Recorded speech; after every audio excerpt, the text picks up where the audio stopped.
the struggle in the West is not one of the about to lose power. It's not one of where we are on the verge of falling from the top of some steeple.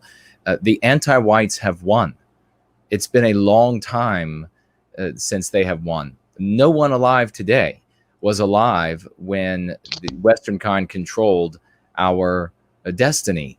That's how long the anti-whites have been in charge. That's how long they've been dismantling everything that we have created. And this is the continuance of Western norms, traditions, culture, etc., is an artifact of two things. Of course, inertia. It has its momentum and it's going to continue for a time. And also our continued but radically dwindling presence and influence over the countries and cultures that once we controlled.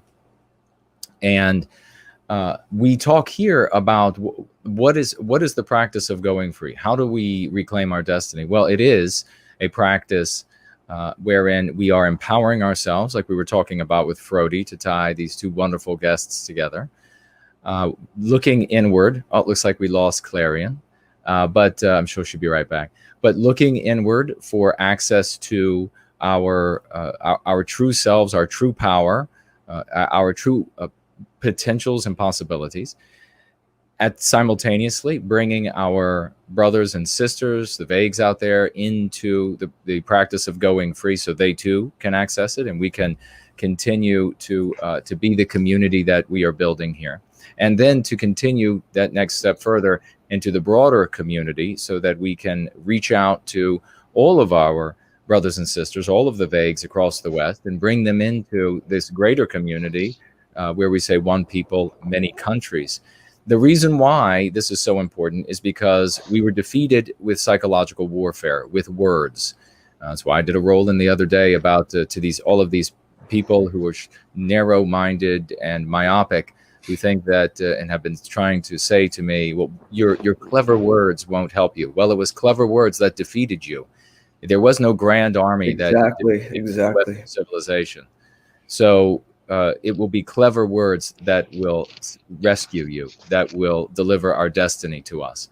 Now, we are in a position of near powerlessness, and we need to be building our numbers, connectivity, ingenuity, creativity, liquidity, etc., with a program that has demonstrated that it works, so that when we have opportunities like Clarion is talking about right now, an opportunity presented to us by something horrible, a pandemic, maybe made more horrible, however bad it is made more horrible by anti-whites using it to increase their power over Western civilization, their control over our lives.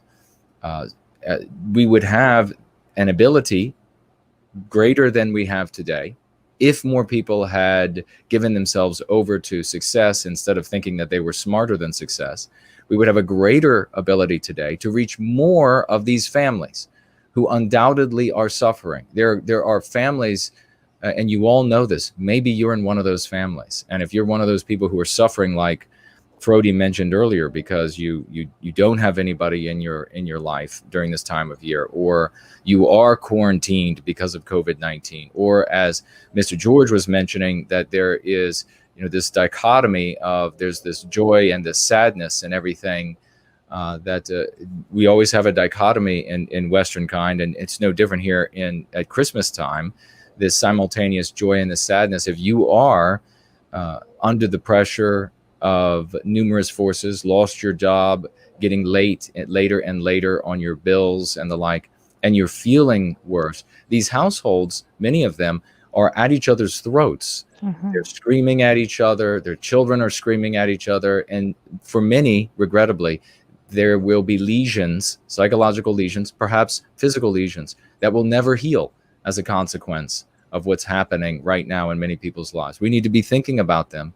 And we could be reaching out to a great many more if we had, instead of constantly bickering about should we use this old vehicle or ideology that has failed in the past, or this other ideology or vehicle that has failed, just work with the success that we're having here in the practice to going free, we would have far more influence than we do today, and we would be able to reach so many more families who are suffering as a consequence, and to be able to bring them away. The question really is, and I know this holds true for Jared and Clarion and myself and for many others, is where is your focus? Is your focus on protecting our people from harm, or is your focus on wanting to harm some other group of people?